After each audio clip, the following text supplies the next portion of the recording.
think we can get started. First off, thank you everyone for sticking around until the end for the last panel. We appreciate it.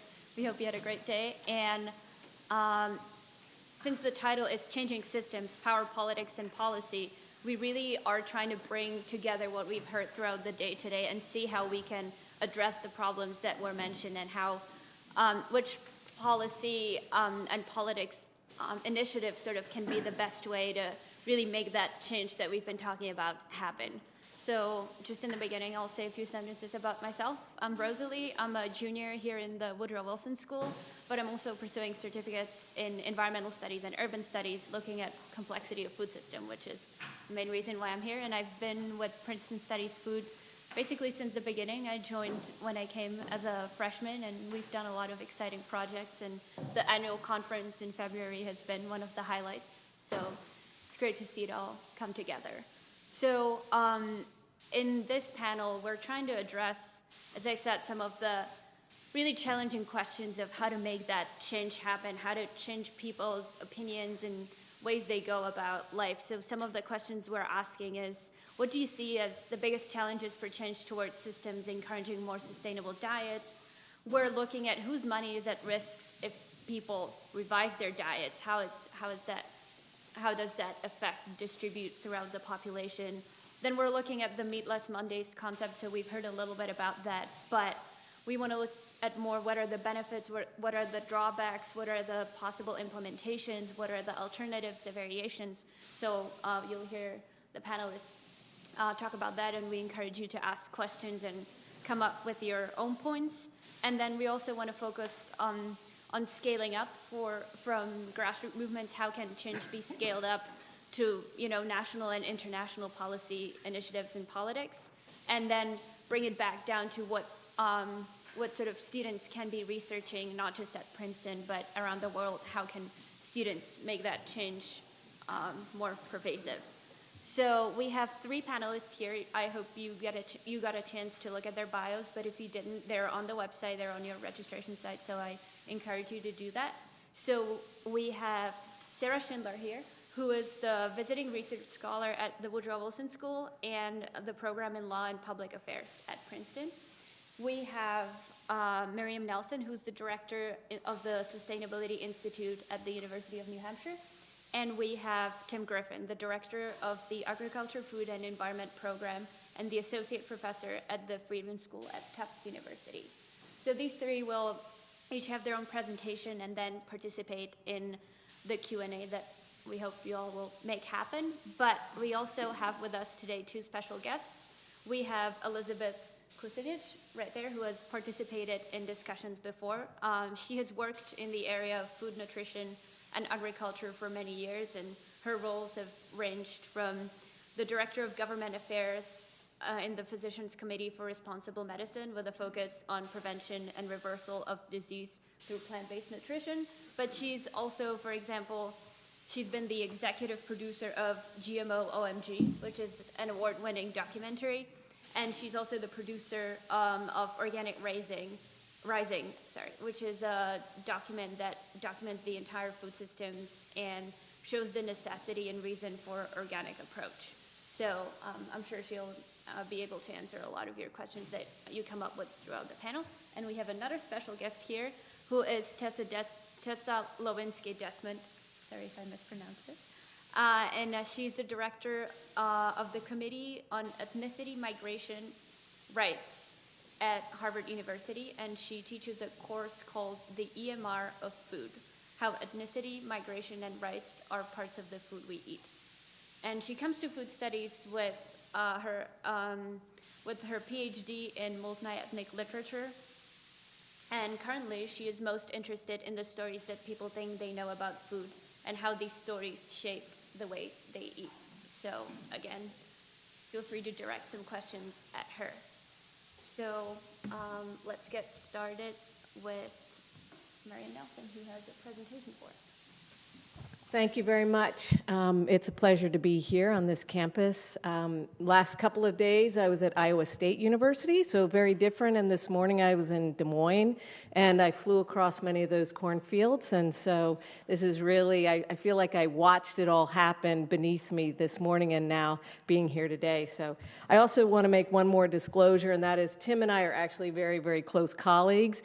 We worked for decades at Tufts, and I left Tufts about 11 months ago, and I'm now at the University of New Hampshire. So you'll see, in fact, some of my reflections today, Tim will be included in that. So I just want to make some disclosures.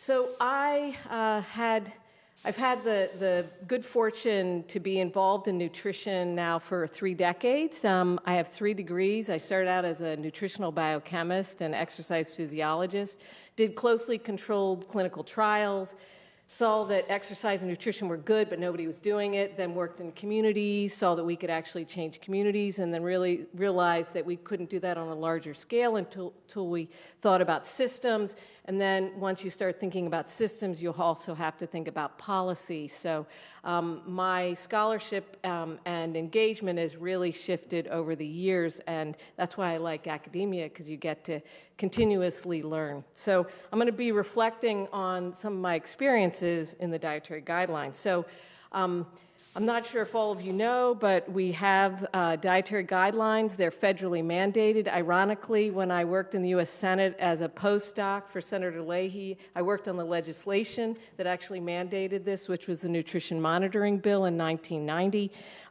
But every 5 years, these are provided. Experts come together. I don't want to go into the whole history. There's a lot of really interesting pieces to the dietary guidelines, but they're really for policymakers, for nutrition educators, health professionals. But with my plate and other things, there's a lot of other ways that they are communicated, and they're produced by the Department of Health and Human Services and the Department of Agriculture. And there's really one very important thing is that there's a federal advisory board that's put together that reviews the evidence, and then HHS and USDA then takes that and actually then develops the guidelines. So that the advisory committee does not do that. But I can tell you we work really, really hard to make sure that what we're providing is easily translatable and clear so that the guidelines are closely linked to that. They're updated every 5 years. So why do the dietary guidelines matter? And I can tell you that this is a question I get a lot. And one might argue that nobody cares, nobody listens. I think some of that is true. But when you look at the numbers, so school lunch program, 30 million children a day, $11 billion a year in food procurement. You look at the WIC program, which is 8 million children per month, and about $6 billion of food procurement. The supplemental nutrition program also, there's a lot of education that goes with that. I do not have the number for military spending on food purchases. So we are talking about billions of dollars that are related to the dietary guidelines for Americans. So in terms of a system, this is something that I think is an area of which is really ripe for thinking about change. The other is, as we know, the guidelines actually, whether they've been right or wrong, I of course think 2010, 2015 are much better than they were before, but whether they've been right or wrong, and there's lots of different politics that went into it, but you think about the low-fat craze, that actually shifted our food supply. It shifted how people ate. It was the wrong thing, and a lot of us had a sense that it was wrong, but I'm just saying that the guidelines themselves actually have a profound effect on the way businesses think and food purchases. So they really do have an effect. So in 2008, actually, I sort of jumped off a cliff and thought the food environment was really important to be thinking about in the dietary guidelines. So I actually vice-chaired the physical activity guidelines for Americans in 2008. And then I was brought on to the dietary guidelines in 2010, and then I subsequently went on in 2015. The committee in 2010 was not a committee that was going to be all that receptive to thinking about sustainability, but I was able to start getting the sort of thinking about the food and the greater food environment and behavioral economics and things like that in 2010. I'll tell you that I got 2 sentences in the 2010 dietary guidelines. Now, this is a 580-page document. I got 2 sentences. I was so proud of it. But develop safe, effective, and sustainable practices to expand aquaculture and increase the availability of seafood to all segments of the population, and increase environmentally sustainable production of vegetables, fruits, and fiber-rich grains. I was really proud of that. So, as well as a few other things. But this is sort of like, you got to have the long view. And so then, lo and behold, I go on to the 2015 dietary guidelines.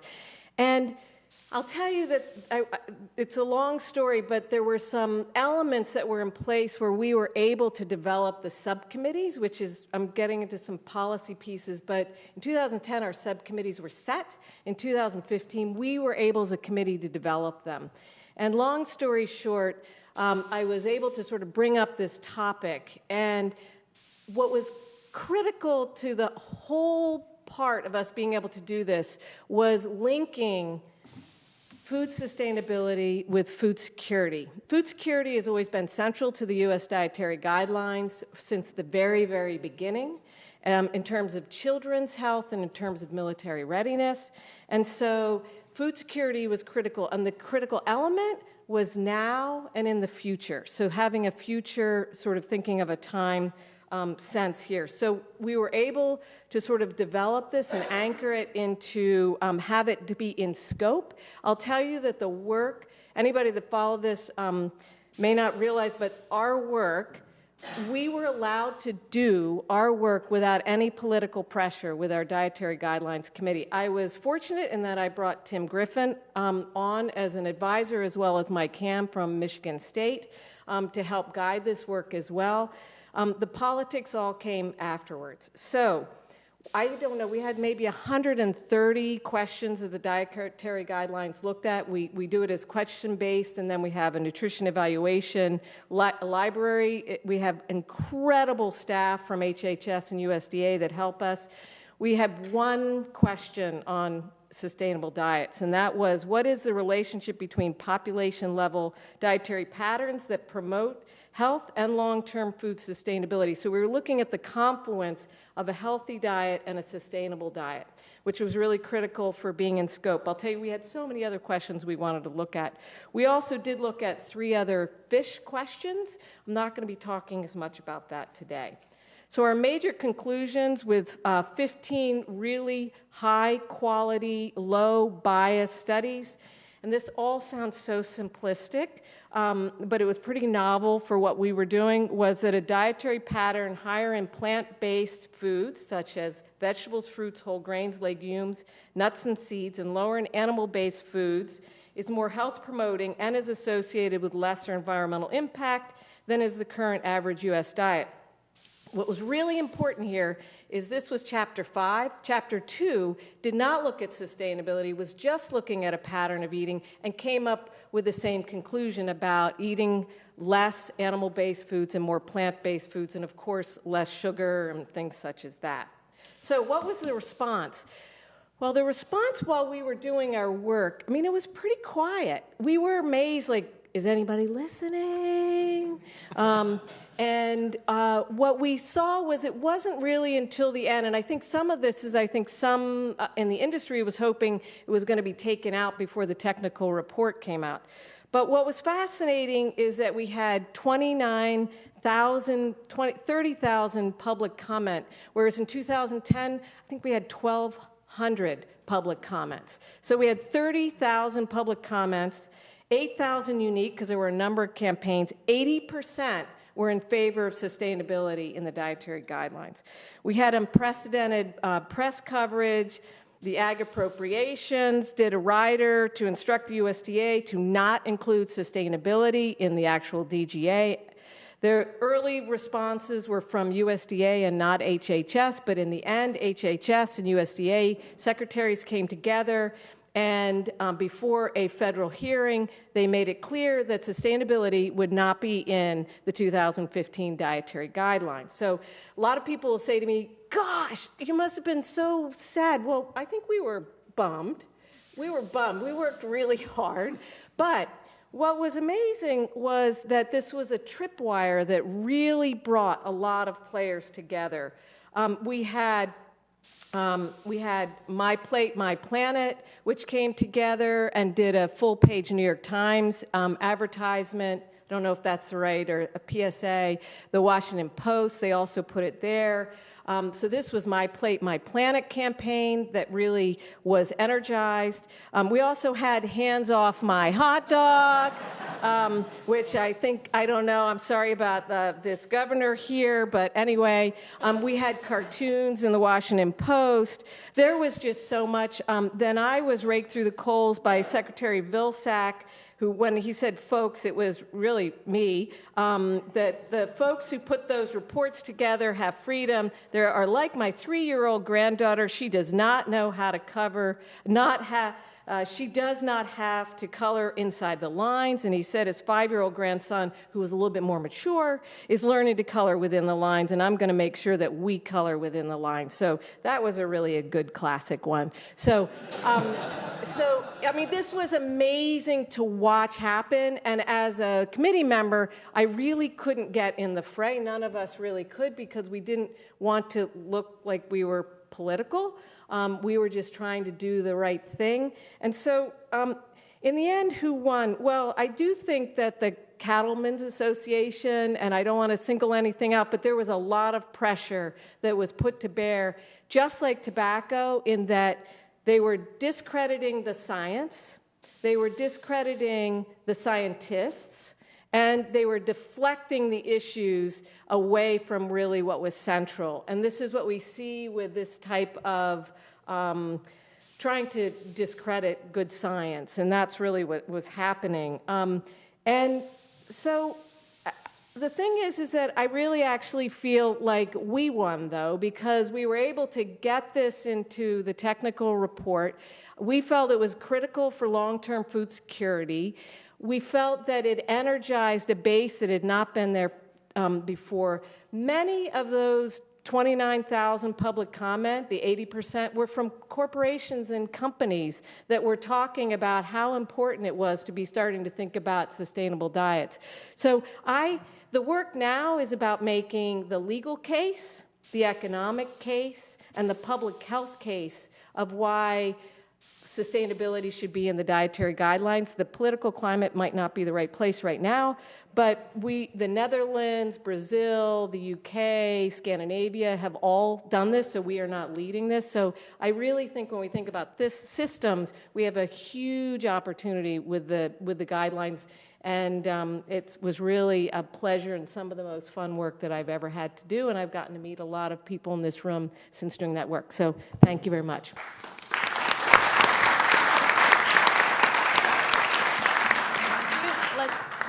Okay, great. So I'm going to use Mim's comments kind of as a jumping off. So Mim said at the beginning of her talk that she's been working in nutrition for 3 or so decades. We're basically exact contemporaries, except my experience is agricultural. So I'm from the great grain-producing state of North Dakota. Grew up in the Midwest and spent a good chunk of my adult life working on things like how do we grow things, how do we do it sustainably, spent years working with farmers. So as it turns out, this was a great opportunity for us to kind of merge on these two issues. It's about nutrition and diets, and it's about sustainability, which was absolutely one of the more fun things I've ever worked on. It was really great, unless you count genetically engineered crops. That was fun too. So what I want to do, though, is maybe state a couple of challenges, but really maybe also by analogy, and then maybe just a caution or a concern that I have at the end. We've heard a lot today about about the diet side, about what we eat and how we collectively as humans make decisions as consumers about what we eat and what influences that, which is always interesting for me coming from the ag side of it. And one of the things so I've been to enough events that are around this linkage between diets and sustainability that I'm now becoming somewhat familiar with things like nudges and marketing and defaults. Like, can you make it easy for people to make the right decision?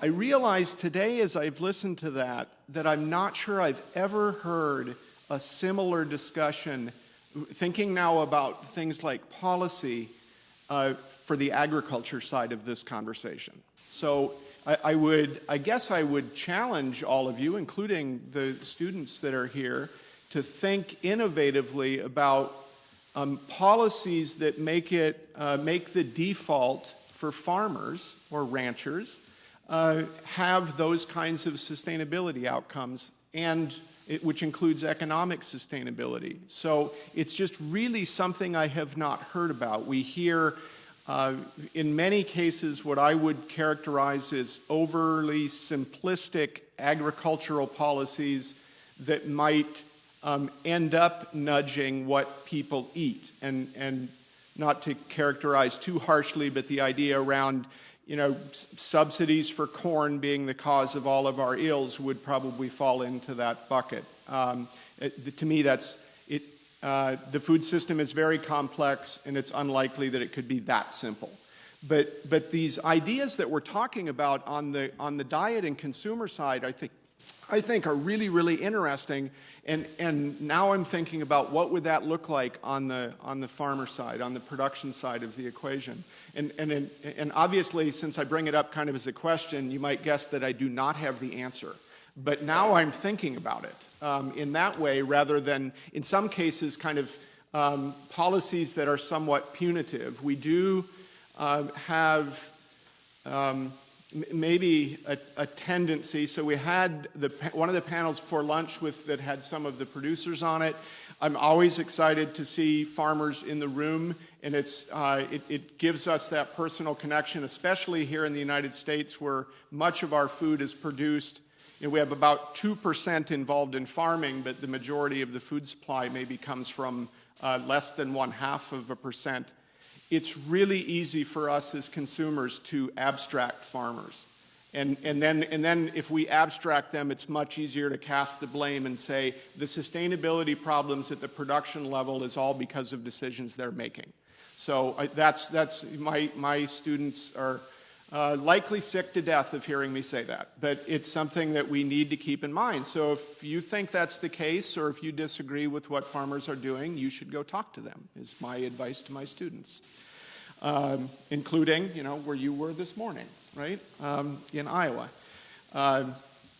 The other thing, and Mim and I have talked about this a lot, and I don't necessarily have the answers here either, but even in the conversation today, but I've been in many venues where this was the case, where we talk about policies which could be governmental, but they could also be corporate, and we think about the consumer and the diet side of it, and then we have another panel later that thinks about agriculture and production. But I don't think I've ever been on a panel that the specific task of the panel is to think about what do policies look like that link those two things together. And one of my other policy concerns is that many of the policies that are suggested that attempt to link those are blatantly win-lose. And in many cases, it pits farmer interest against farmer interest. And the classic example of that is, let's take that money that subsidizes commodity grains, remove it completely, and then let's move it over here and subsidize producers of fruits and vegetables and nuts. So not only do the corn and grain farmers not like that, the current fruit and vegetable farmers don't like it either, because then you're subsidizing new competition. But that's a zero-sum game. So again, the call for innovation is, what do policies look like that have kind of mutual gains, where there are gains in sustainability and there are gains in the healthfulness of those diets. And I've posed that challenge in 25 classes at the Friedman School and actually got some really, really interesting answers. So I think there is some creativity out there. Could be state policy, could be federal, could even be municipality policy. We don't have to look to USDA and HHS all the time. The last point that I'll make was actually this question, Rozalie, that you kind of posed, or this issue about whose dollars are at risk. And I'll talk a little bit more generally just about kind of risks or concern that I have as we look forward, where there are costs associated with improving sustainability within the food system.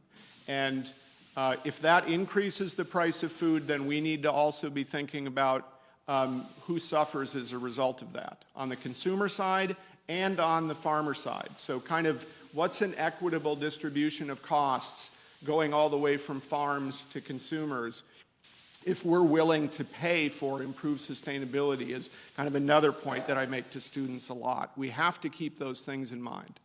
Okay, I'm going to stop there, and I look forward to your questions. Thanks. Thank you for that. So I'll now pass it on to Ms. Schindler.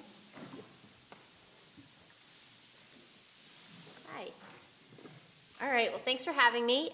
So my work generally focuses on property law, land use, and sustainable development law, but I also teach an animal law course at the University of Maine School of Law, where I'm a professor, and I've also been vegan for the last 20 years. So my comments today will draw from both my scholarly and personal interests, and I'd like to focus on the power piece of our panel, and specifically the role of law. So as we've talked about a lot today, big industrial agriculture currently has a great deal of power in our food system. And we've started to see a desire from some to move away from industrial agriculture, which stems in part from some of the harms associated with it, which we've heard about today. I view these harms as falling into two broad categories: harms to public health and harms to the environment.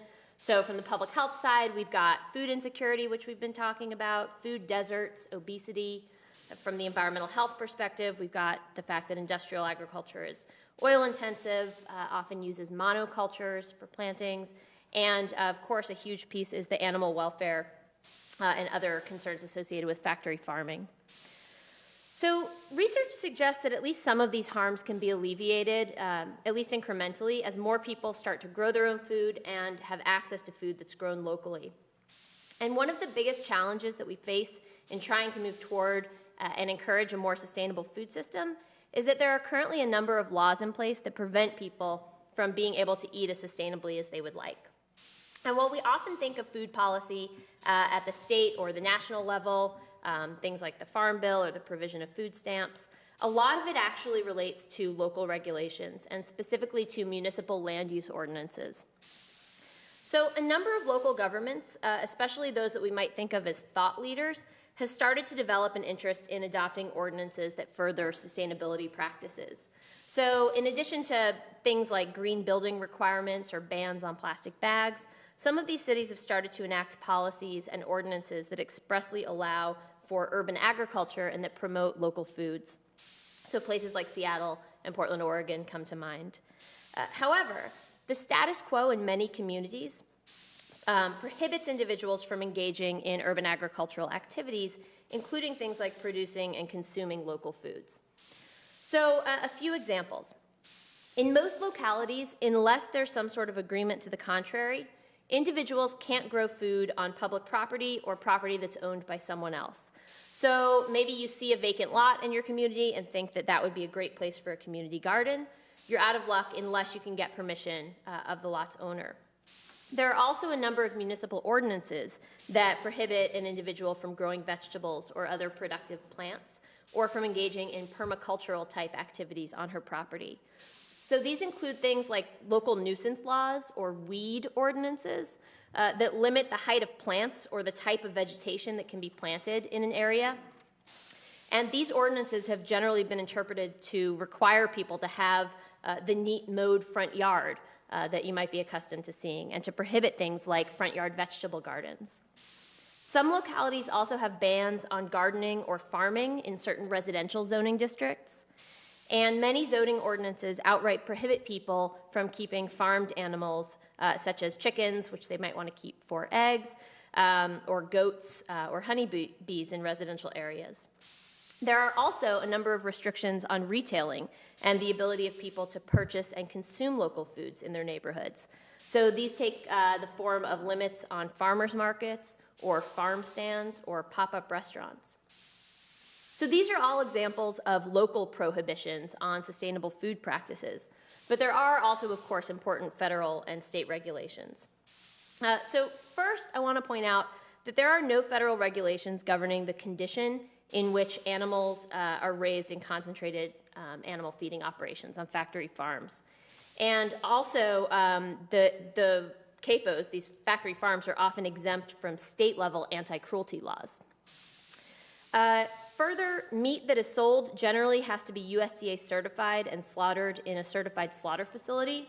So this means it's generally illegal for a grocery store to sell pork if, for example, that pig was raised by a local farmer and then killed in the farmer's backyard with a gunshot to the head, or if it was butchered in a home kitchen. Laws also often prohibit the sale of things like home-cured meats or fresh raw milk or cheese. Again, this varies from state to state.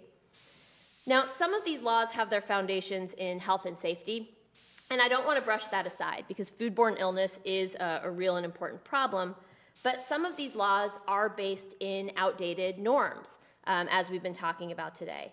There's also strong industry lobbying that affects the way that a lot of these laws look. So there's definitely work to be done here, both on changing the laws themselves and also on changing those social norms through the behavioral ways that we've talked about. But I will leave it there and happy to talk more about ways that we can do that in the Q&A. Thank you.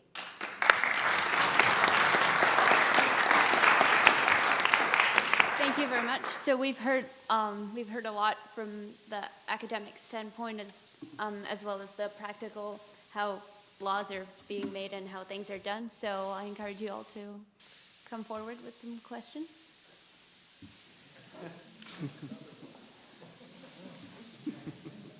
Well, this might be more of just a kind of a personal story because as Sarah, right, everything you were saying, I couldn't just help but be going, and nodding my head, as well as what you were saying, Tim. We have recently acquired a 100-acre property here in Princeton, which, being that it's in Princeton, for one, has a huge value just in and of itself in terms of its locality, and therefore was incredibly expensive. And as young farmers and as beginning farmers, the cards are completely stacked against us, especially in this area, to the point that it's nearly impossible unless you have some major investor help. And I know just personally that a lot of the organic farms in the area are majority of them are owned by a millionaire that then just finds a farmer to come and do the farming. And then a lot of times their farming doesn't even necessarily make any money. It's just they kind of want to have a farm where they live for the experience. Money comes from elsewhere. And that, I was really waiting all day for this talk because policy, I feel like, is probably the one place where the biggest impact can be made in terms of helping the farmer on the ag side of things, not just the consumer, have it be more possible for them to do the thing they want to do. Because in the youth right now, there's a really deep yearning for this kind of life. Not 100% sure where that came from. Maybe it was just people got so far from the land, then technology kind of showed them that it is there, and then now people want to get back, similar to the Back to the Lander movement back in the 60s and 70s. But there's a lot of young people that want to do this and are willing to put in every ounce of sweat equity they have, but it's just not possible unless they have some sort of miracle of luck or someone to fund it. And so I was curious as to what kind of policy solutions any of you have been working on or experienced, or I guess I could also make a minor suggestion too, because one of the tenets of permaculture is stacking functions, and I think one way in which local policy can kind of help farmers, incubate them, is through taking waste products of our urban systems and our suburban systems. Or really, this is really small, but for instance, if you take local tree removal companies in the suburbs, every day they're cutting down trees and taking out trees, and that wood mostly just gets wood chipped and is kind of just a lost byproduct. But you could take that wood and actually grow something like a mushroom on it, like shiitake mushroom or oyster mushroom, which we do on our farm. And that's one way if you take a waste byproduct and turn it into something instead of just wasting it. And the way in which policy can get involved with that is maybe through grants or funding, to where you incentivize the companies, the removal companies, to actually give this waste product to farmers. And I think there's a whole, the food waste system, turning that into compost and getting that into place. Local municipalities, they can create food waste composting organizations where, like, everyone in the town, if they buy in, and this was done somewhere in the Northeast, and everyone provides compost, then you get a really large amount of compost, which can then be supplied to a couple of the local farms, which then in turn will feed a lot of the people. So I guess just grants and funding of things like that take waste products is one way I might see that local policy can. So I'll just make a comment and then also suggest a potential resource. So this idea that, we do have federal policy, but a lot of times it comes down to, like, what's happening in your neighborhood, right? What's happening in your town or your city that influences what, not only in a prohibitive way, what can you do and not do relative to agriculture? We certainly have that in Massachusetts with home rule and things like that. But also to overcome some of these barriers, like if it's being valued at something way above agricultural use, then how do you do it in peri-urban areas, not necessarily right in cities? And there are programs, including grant programs and easement programs, but my experience traveling around the Northeast is that the intensity and success of those varies a lot, just depending on which town or which state you're in. So they're very uneven, but they are there. The one project that I'll bring up, I'm open disclosure, I'm on the advisory board for this, but it's a USDA funded project, and it's called Growing Food Connections, and it started with some people from the planning community, academics from the planning community. And one of the things they did was to kind of catalog municipal level programs and policies across the United States, and they were specifically looking for things that kind of fostered positive things in the food system. So one, there's a database available that you can look at. The other piece that I found just remarkable over the last 3 or 4 years is they started by identifying what they called communities of innovation. So they picked communities, 10 or 12, spread across the U.S., that had done things at the municipality level that actually you could point to and say that really worked. And then they established relationships kind of with another set of communities called communities of opportunity, and what they're trying to do is replicate success. So they've done an incredible job of documenting, like, what did they learn about innovation in those communities, and how do you transfer that to other communities? And their goal was very kind of practitioner-oriented, so that people could find that, yourself, for example, and say, well, is that something that might work to make it easier for us to do this in Princeton, right? So it is a USDA-funded research project, but much more practitioner-oriented than almost any USDA-funded research project I've ever seen. So if you just Google Growing Food Connections, it's run kind of with the leadership team of Samina Raja, who's at Buffalo, and Jill Clark at Ohio State, and then Julia Friedgood is actually at American Farmland Trust. So they are interested in things like easements and purchasing development rights and all of those kinds of things. But take a look at it. Sorry. I was just going to add that a lot of law schools have students that are really interested in food and farm law right now, and it's really easy to get pro bono assistance either through a legal clinic. So at the University of Maine School of Law, we have a bunch of students who worked on something called the Food and Farm Guide in conjunction with Harvard Law School's Food Law Clinic, and it pairs young farmers. We work specifically in Maine, but throughout New England and the Northeast with free or very low-cost attorneys. So those are also great resources to check out. I was just going to say that the whole flip side of the food system that we haven't, I think, looked at very much is waste. And it's been really interesting being at the University of New Hampshire. Here we're not a 40,000 student, but we're 15,000 student, and we compost every bit of food waste. And it goes out to a composting farm, and then it comes back onto the farm, so it's a closed-loop system. I think that's an inefficient use of the food waste, but at least it's better than we've had before. But I think the next piece, well, it's also caused us, the students know this, and the waste is dramatically dropped. But I think the next wave is really reuse and refeeding and developing animal feed out of human food waste as well. And so I think there's a lot of new technologies that's going to go in there that will be helpful. Many states now, not New Hampshire, but many states in New England, you can't throw away, industrial food waste. So it's becoming an economic issue. So I think there's going to be I don't know if do you compost all your food? Because I wonder if you could figure out a system here so that you get all the compost. Would be really great. And I live on a 40-year-old organic biodynamic farm in New Hampshire, and I have to say I came into it as a biochemist, and it was really my brother-in-law that taught me everything, and Tim, of course. But living on a farm, you really start to figure out how the whole system, it really matters. So,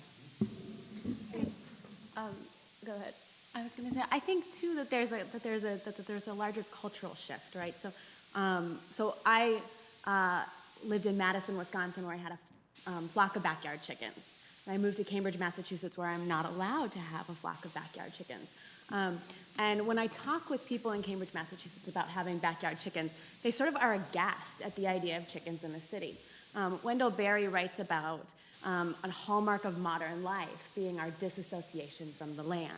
And I feel that very tangibly when I talk about backyard chickens in Cambridge.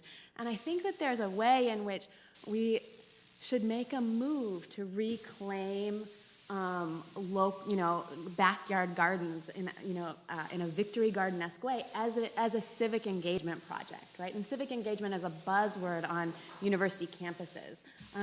And if we talk about food production as a way of civic engagement, and food production throughout our communities. So I'm involved in Cambridge and Somerville, Massachusetts, in an organization called the League of Urban Canners. And there's a lot of fruit trees on personal property that people aren't using, right? They actually are a nuisance, right? They just drop pears on the driveway, and then people drive over them and step on them or whatever. And so our group is volunteer-based, and we go around and we pick the fruit from these fruit trees, and we harvest thousands of pounds of fruit that would otherwise be wasted in these areas. But I think there's a way in which, if we can build this as a civic engagement opportunity, people begin to get their hands a little bit dirty, then it's less foreign. It's better. It's a more a part of everyday life. And the idea of local policies that allow things like up to 4 laying hens or something like that won't seem so scary. But right now, there's a gulf between modern life and a connection to land. May I say something? Is this privately held, or is it part of the university? Or it's privately. It's private, and it's 100 acres. So many of us own it together. Great. Well, it seems to me that it would be a fantastic opportunity for maybe Gordon to think about the partnership of what students could do, a real hands-on learning experience, engaging the policy community as well in looking at what's really going to help and hinder, but being able to put their hands in the soil.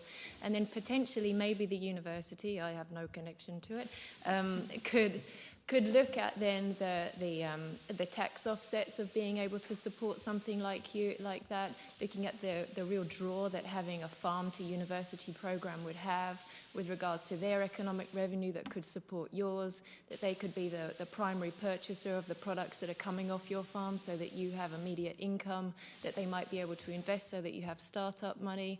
There could be a way to start a conversation that would be very beneficial not only to you as farmers but to the university as well.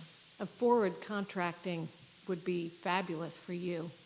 You mind if I make one? No, of course not. I was just, because I think the idea of farm to institution is like a big untapped resource currently. There was an article sometime last year that was kind of going into that, like about that's such a good way to incubate a small farm, because if a farm can know that they're going to be able to sell their product and their market is now like 2,000 people because it's a company that has a lot of employees, that's I think, another... Yeah. Oh, I'm on the board of the Rozalie Institute, which has got a farm-to-hospital program. So we've been working out the models of how to really do that, and also what the kitchen retrofits are necessary. And there's chef training as well, where much of it is just heat and serve that comes out of the big companies. But now, how do you actually engage with a fresh fruit or a fresh vegetable that might have a worm on it or a slug or, heaven forbid, a little bit of soil? So, there's all of those opportunities as well, and a great opportunity for students to engage. I had two remarks on this, and first is I think it's really important to recognize the role that universities can play in small-scale research, because they are often not regulated by some of the laws that private property houses, at least I think. So it's easier to have those little sort of incubators, and here on campus we have Campuses Lab that's involved in many initiatives that they're trying to scale up and test on campus and then see if they work, including some farming, for example, the vertical farming project that Paul has mentioned before that you can hear more about at the reception, and other very small-scale initiatives. So I think, yes, it is very important to nationally recognize that universities need to really take a lead role in this. That was one remark. And the second, I think sometimes it might be difficult to work directly as farm to a dining hall, because dining hall has very large needs and very specifically set menus. But I think at Princeton, for example, the opportunity really is in partnering with smaller sort of companies. So, for example, eating clubs come to mind, where you have a chef, you have a designated chef, and you have a stable population of eaters, but it's bound by different laws than the university and different regulations, and it's a smaller business. So that's just my idea, where I think that when you're starting with small-scale farm to institution, it might be easier to start a little smaller scale. Thank you. I think we got a big project for you. Not that small scale if it's permaculture and 100 acres. There's a lot of product that can come from that. I got so mesmerized listening to you talk about backyard chickens, I almost forgot my question. But if the students want to get involved with something, I had to take a call at lunch. I wasn't able to discuss lunch, but as I was sitting out here on the eastern side of this beautiful building, a little worm came up out of the soil and waved at me and went on back down. So that'd be a great place for a vegetable garden, but don't put the chickens out there. I don't want them to eat my buddy. My questions are for the policy folks, and I'm really shocked to know that there's somebody that had their hands in the soil working at the USDA. That's a great progress right there, folks. Before Earl Butts came to town, we used to, you put up the slide of what we do as a population to help people in the school lunch programs, the billions of dollars that we spend on food. It used to be a time when the government would balance surpluses and do that on their own, whereas now it seems that the large food manufacturers have kind of really sunk their claws in as to what local schools can feed children, what money they can spend. If they spend money on something that's not in their particular budget set out by lawyers of ConAgra, it's not going to pass muster. And we used to pay farmers to set aside land and control commodities that way. I know going backwards in time is not human condition, but I'm kind of curious if you have any ideas, and that's my idea for helping. Sure. And those programs, growing up in the Midwest, I'm very familiar with those, especially those that kind of came about again for the third or fourth time during the farm crisis of the early to mid 1980s, where we saw land being retired, but in some counties it was 40 or 50% of grain cropland was going into conservation reserve within a matter of a few years, which influenced supply, but not as much as we might think, but also had dramatic negative effects on the local economy because of all of the suppliers of input. So there was definitely a lack of forethought in that regard. I think that because there's not clear-cut successes in the past for things like that, which all came about, those mechanisms all came in just a 2 or 3 year period in the 1930s, and then we try them again every 20 years or so. I think that if we could craft them in a reasonable way, having economic value attached to those environmental outcomes from farms that are positive is probably more likely than trying to have the government control the supply of food or fuel or fiber or whatever. And from, as you might guess by my opening comments, it's a way to involve farmers and ranchers in the solution rather than casting it as the problem. And the trick is how do you attach a realistic economic value to that? We want farmers and ranchers to do things that that have positive environmental outcomes. So we're talking about environmental sustainability, but in many cases, as a public, as the citizenry, we recoil from paying for that, even though we all benefit from it, and the farmer or rancher pays a cost to be able to do it. So when we pay 75% of this practice on a farm, I have no issue with that because it benefits all of us. We need to kind of broaden the scope and be a little more innovative about what are those things that farms provide. The most often described one now would be, under certain circumstances, how do farms accumulate carbon? But there would be many others, and I think we've missed the boat a little bit on being able to do that in a way that benefits all of us as consumers and benefits farmers, and puts us like in a conversation that's positive rather than starting it like this because of something that's happening. So, just a comment on, you're right that in terms of the school lunch and school breakfast, I mean, it's mostly large companies that are providing that food, but what I'll tell you is that because of the, I think, better dietary guidelines, and I wasn't part of some of the beginning, the school lunch has shifted dramatically, and it has to follow the principles of the dietary guidelines, and we believe pretty strongly that this is why childhood obesity rates are starting to come down. We know that children, as soon as they're out of school in the summer, they used to lose weight in the summer because they were more active, and now they gain weight, so they're protected when they're in school. So, but if the guidelines change, and if we made the guidelines and said, 25% of the food that is procured has to be sustainable, we actually need labeling and understanding of what's sustainable. It gets pretty complicated fast, but I think we have to go in that direction. But the companies then, I believe, would respond because it's a multi-billion-dollar market for them. So I'm curious, how would the sustainability guidelines have been different had you been allowed to use sustainability in the criteria? I mean, and then you can also answer, and what political lessons would you derive from your experience? I mean, how would you do it the next time to have a greater chance of success? So we actually looked at the other countries that are doing this and how they are operationalizing them. Some of it was on labels. Some of it was in procurement. I think that what we were really hoping was for 2015.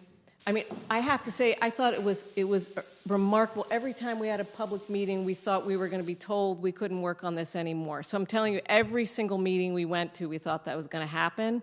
The staff were fabulous. It was after the fact. What we were hoping is, I think, two things. One, that there would be at least a conversation about it in the actual guidelines, and we would have used the S word. Sustainability in the guidelines, so that we could start a national debate on what that looks like.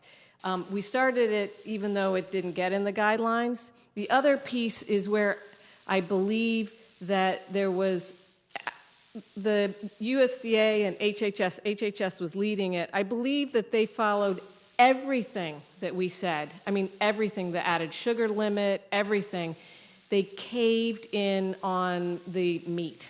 And the only place they did say that young men, and I think it was just young men should be eating. I look at you, wasn't it? It was young men. There's a sentence in there that young men eat too much meat, and so and there was overwhelming evidence. And WHO, even before we released ours, they had said that we need to eat less meat for health reasons.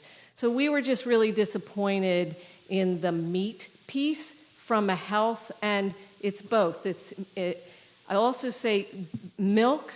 We couldn't touch milk because of children. And so milk is one that I hope 2020 could really look at, because I think it needs to be reevaluated. So I think 2020, I was able to start that because nobody was talking about it. Now that everybody's talking about it, I can tell you either it will be allowed to be in, a priori, or it won't be allowed to be in. And if it's allowed to be in, we need to have more folks on the committee that could take that mantle. So that's why I think we need to make the legal case for why it is in scope. And if we make the legal case, then we might have a chance. I have a quick follow-up on that. Question on milk. Do you think the reason you were not able to change that was truly because of children and supposedly nutrients from milk that they need, or do you think that there's a role of domestic industry protectionism that comes in? We weren't influenced at all about industry in our work, at all, zero. It was really child nutrition, and milk is just it's such a nutrient dense with calcium and protein, and so it was also we were taking on we took on coffee, we took on saturated fat. We finally got rid of saturated fat limit. I mean, we were taking on this was a pretty aggressive committee, and we were taking on a couple of really big issues, and at some point just couldn't take them all on. So and I'll add a couple of things. One is that, I mean, to me, so I'm an optimist, top to bottom, always an optimist. And I see the outcomes of the whole process being 98% positive. Sure, do I wish it would have made it into the guidelines, even if it was because consumers would use that to motivate their own choices? Fine. But the agricultural analogy, right? The cow is out of the barn, and the conversation is being had, and it's being had in many interesting ways, some of which are that consumers are now pushing the buttons of companies saying, I care about this, what are you going to do?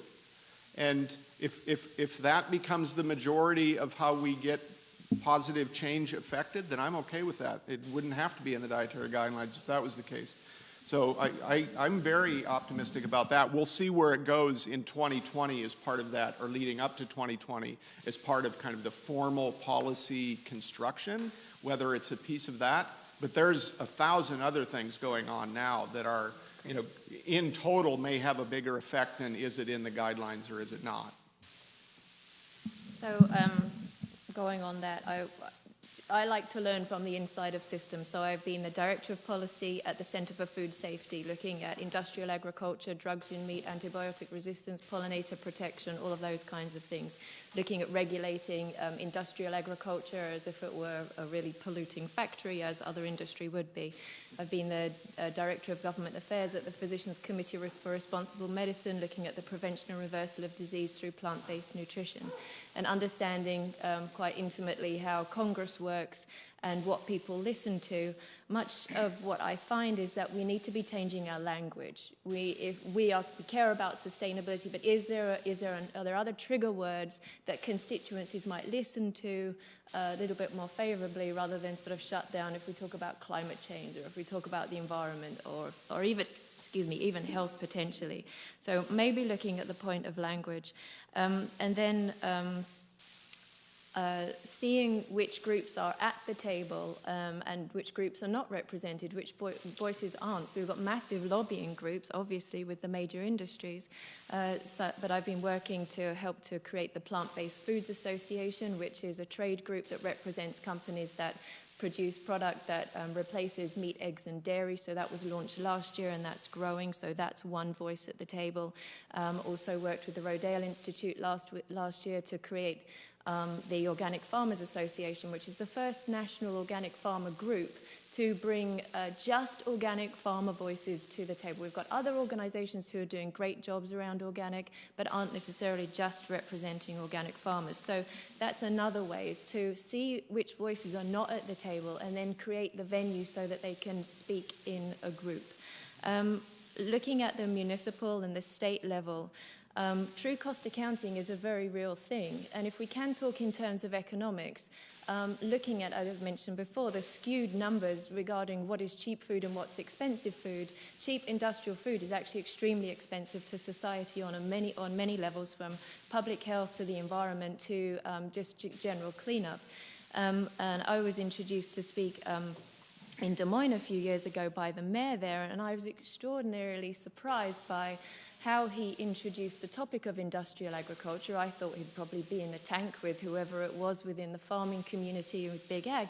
And instead, he and the person who were in charge of cleaning up the water, the municipal water, spoke very disfavorably about it because of all the issues associated with agricultural runoff and the cost it was inducing per day just to get that water clean up, to try and get water good enough to drink for their populations, and then looking at the numbers of fish that were being killed in the river that they couldn't guarantee whether they could help or not just because of that agricultural runoff. So if we can start those policy discussions at a local level as well and talk about how we can reduce costs to cities and to states, I think we might then also be able to feed a bit up the ladder when it comes to our federal policies. Thank you for that. Just a reminder, we're running slightly low on time, so maybe last two questions, if we could hear them both. And then we will have them addressed together, and then we'll move on to the closing remarks by Dr. Douglas. Sure.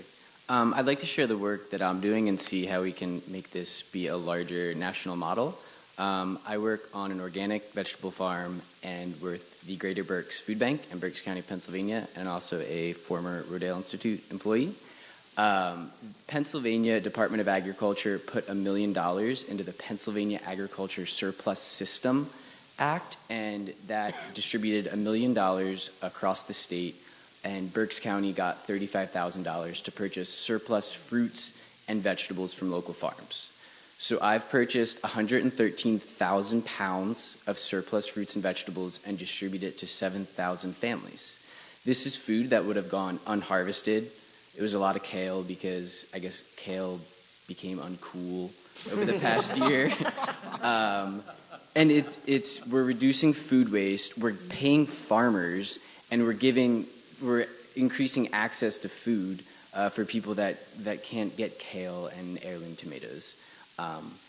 So I share this and seeing, is this happening in other states? Is this something that, how do we get more funding to get that ugly food on the plates? It's happening all over. There's plenty of the same types of things going on in the Boston area where I live. But I think if you went to any even modest-sized city to larger cities, you'd be able to find examples of that. I mean, one of the things that I've seen over the last 20 years, first in sustainability and agriculture, but now more broadly, is that there's always a lot of really interesting things going on, and there's very little connectivity. So by you asking the question, is this happening somewhere else, it means that story is not out there being told to where you can access it, right? Mm-hmm. And if it's working really well somewhere else, can that inform how you do your work? Mm-hmm. So I've talked with some students, but also some colleagues in the Boston area about how do we develop more effective networks that disseminates, especially successes, is something that for those of us that are kind of working, I don't necessarily work like in opposition to what the current food system is, but if we want to change it, we have to figure out like what's going on that actually works, and so that you can use it, day to day. And maybe technology and social media can help us do that. In some ways it already has, but not in a kind of systematic way so that you could learn, okay, these 3 things make the difference between success and failure if what you're trying to do is recover food, right? There's some other programs like Wholesome Wave and Bounty Bucks, and there's a number of ways that to really augment public assistance dollars for healthier food, as opposed to just saying you can't use your SNAP for soda, things like that. So there's some other really positive national programs too.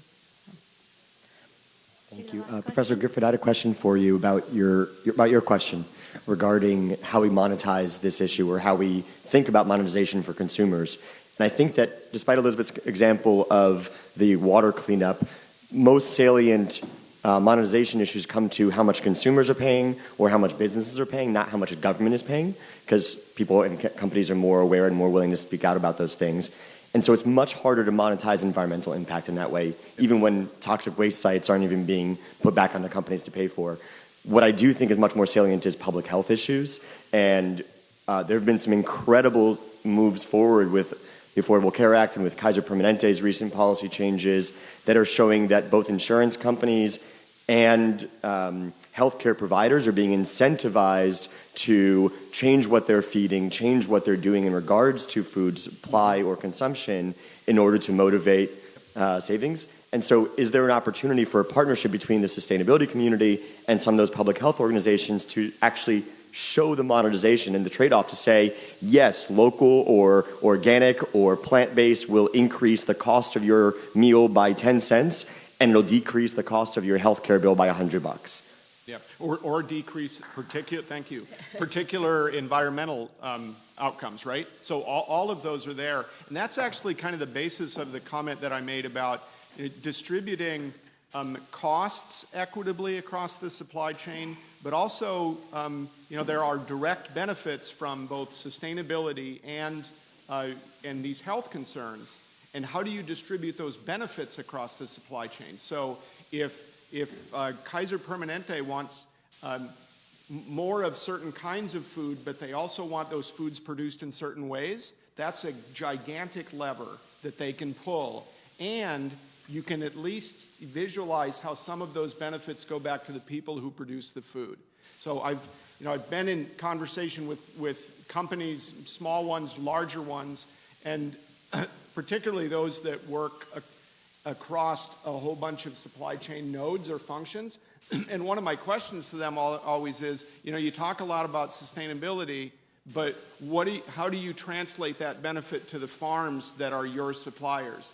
And you get a huge range of responses from, well, we're not really there yet, right? We're not really thinking about that, to here are 5 specific examples of how we translate that benefit to the people who produce the food. So again, it's like there's innovation out there, and a lot of it's being driven from the consumer end to firms saying, you have to pay attention and we're going to hold you accountable with our dollars. Thank you for the fascinating discussion. I encourage you all to continue when we move on to the eHub for the reception. Now I'd like to ask Dr. Douglas and Dr. Sertinger to come and have some closing comments and observations from the day.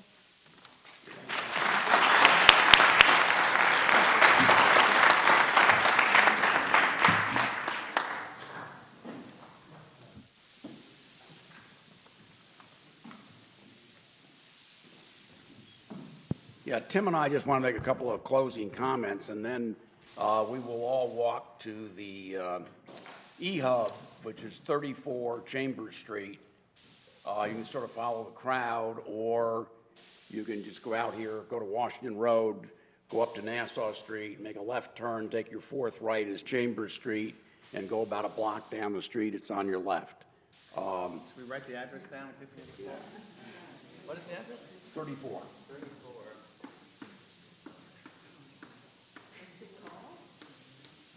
So, Tim, you want to...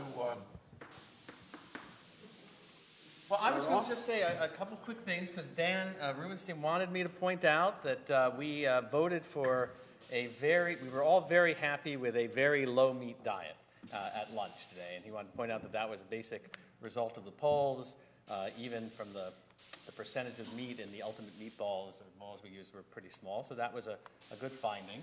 I also want to point out, maybe Gordon was going to say this anyway, but there are two people who were not otherwise recognized today who played a huge role in organizing our conference today. One who I don't even see here is Chuck Crosby, who organized the food and logistics and just unbelievable job. So even though we can record it on tape, I'd like a little round of applause for him. And our other superhuman Uber organizer is Carla Cook, who got you all here.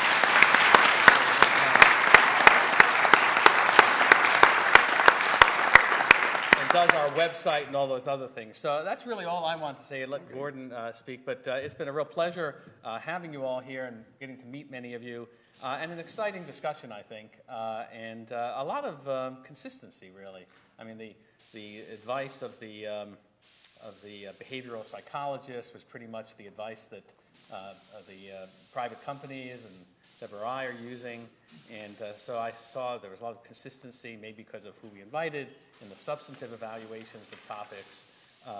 You had your choice between some pessimism here and even deeper pessimism from Steve Bacala, but also a lot of hope. So I hope everyone enjoyed the day, and I'll turn it over to Gordon.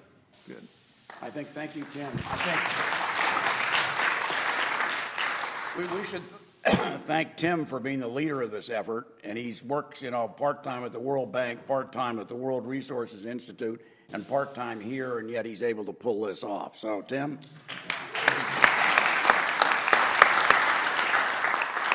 And I think we had an excellent conference. I think Princeton Studies Food has considerable momentum now with our third annual conference, and we're really pleased that all of you were here. And we're pleased. I thought it was an excellent conference with many different points of view, but we still come out towards the end of, how to reduce meat consumption, specifically reduce beef consumption. And I think we're all behind that. So thank you all very much, and let's go down to the E-Hub. And the last thing is actually we do have, a fairy godfather of this Princeton Studies Food, and it is Gordon. So we wouldn't be here, and Sheila, our fairy godmother. So let's, even though you've only gotten to know them a little bit, I'd like to give them a round of applause.